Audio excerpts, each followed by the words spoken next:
ഇന്നത്തെ നമ്മുടെ ലഞ്ച് കണ്ടു നോക്കിയാലോ? വരൂ. ദേ ചോറുണ്ട്, പിന്നെ അയിലാമീൻ തേങ്ങരച്ച് വെച്ച കറിയുണ്ട്, പിന്നെ നമ്മുടെ പറമ്പിൽ നിന്ന് കിട്ടിയ പച്ച ചീരയുണ്ട്, പിന്നെ പപ്പടം, പിന്നെ നമ്മുടെ ബീട്രൂട്ട് കട്ടിപ്പച്ചടിയുണ്ട്. അപ്പൊ ഈ ബീട്രൂട്ട് കട്ടിപ്പച്ചടിന്റെ റെസിപ്പി കൂട്ടുകാർക്ക് വേണ്ടേ? വരൂ, നമുക്ക് ഈ ബീട്രൂട്ട് കട്ടിപ്പച്ചടി എങ്ങനെ ഉണ്ടാക്കാമെന്ന് ഞാൻ കാണിച്ചു തരാം. വരൂ. ബീട്രൂട്ട് കട്ടപ്പച്ചടി ഉണ്ടാക്കാൻ വേണ്ടിയിട്ട് ഞാൻ മീഡിയം സൈസ് ബീട്രൂട്ടാണ് എടുത്തിട്ടുള്ളത്. ഇനി ഇത് തൊലിയൊക്കെ കളഞ്ഞ് നമുക്ക് ഗ്രേറ്റ് ചെയ്തെടുക്കാം. വരൂ.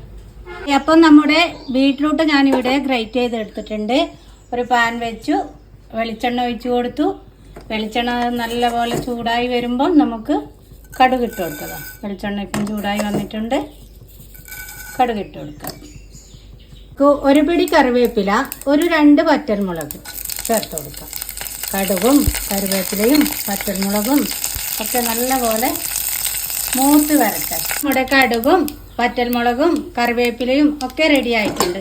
ഇനി നമുക്ക് ഗ്രേറ്റ് ചെയ്ത് വെച്ച ബീട്രൂട്ടും കൂടി ചേർത്ത് കൊടുക്കാം. ബീട്രൂട്ട് ചേർത്താൽ നല്ലപോലെ വേവിക്കാൻ പാടില്ല, ഒന്ന് കടിക്കാൻ ഇങ്ങനെ കിട്ടണം. വെന്തോ വെന്തില്ല, ഒരു ഹാഫ് വേവ് കേട്ടോ. ഒരിറ്റ് വെള്ളം കൂടി ചേർക്കാൻ പാടില്ല. ആവശ്യത്തിന് ഉപ്പ് ചേർത്ത് കൊടുക്കാം. അങ്ങനെ നമ്മുടെ ബീട്രൂട്ട് ഇവിടെ റെഡി ആയിട്ടുണ്ട്. ഇനി നമുക്കിത് ഈ പാനിൽ നിന്ന് വേറെ ഒരു ബൗളിലോട്ട് മാറ്റി കൊടുക്കാം. നമ്മുടെ ബീട്രൂട്ട് കട്ടപ്പച്ചടിക്കുള്ള ബീട്രൂട്ടൊക്കെ ഇവിടെ റെഡി ആയിട്ടുണ്ട്. ഞാനിത് ഒരു ബൗളിലേക്ക് മാറ്റി കൊടുത്തിട്ടുണ്ട്. ഇനി ഇത് നമുക്ക് നല്ലപോലെ തണുപ്പിച്ചെടുക്കാം. നല്ലപോലെ തണുത്തതിൻ്റെ ശേഷമേ പിന്നെ തൈര് ഒഴിക്കാവൂ. അതും നല്ല കട്ട തൈരായിരിക്കണം കേട്ടോ. അപ്പോൾ നമ്മുടെ ബീട്രൂട്ട് ഇവിടെ നല്ലപോലെ തണുത്ത് വന്നിട്ടുണ്ട്. തണുത്തിട്ടുണ്ട് കേട്ടോ. നല്ലോണം തണുക്കണം.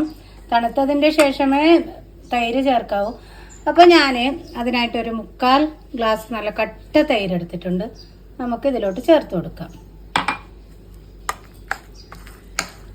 ഇതുപോലെ നല്ലപോലെ മിക്സ് ചെയ്ത് കൊടുക്കാം. അപ്പോൾ ദേ നമ്മുടെ ബീട്രൂട്ട് കട്ടപ്പച്ചടി ഇവിടെ റെഡി ആയിട്ടുണ്ട്. ഇങ്ങനെ ട്രൈ ചെയ്യാത്തവരുണ്ടെങ്കിൽ ഒന്ന് ട്രൈ ചെയ്ത് നോക്കൂ. സൂപ്പറാണ് കേട്ടോ. ഒരു വട്ടമെങ്കിലും ട്രൈ ചെയ്ത് നോക്കണം. നമ്മൾ ഇങ്ങനെ ഫുഡൊക്കെ കഴിച്ച് വയറൊക്കെ നല്ല നിറഞ്ഞിരിക്കുകയാണെങ്കിൽ രാത്രി കിടക്കുമ്പോൾ നമുക്കൊന്നും കഴിക്കാൻ പറ്റൂല. അപ്പം ഇത് ഒരു ബൗളെടുത്തിട്ട് കഴിക്കുകയാണെങ്കിൽ നമ്മൾ വയറിനുള്ള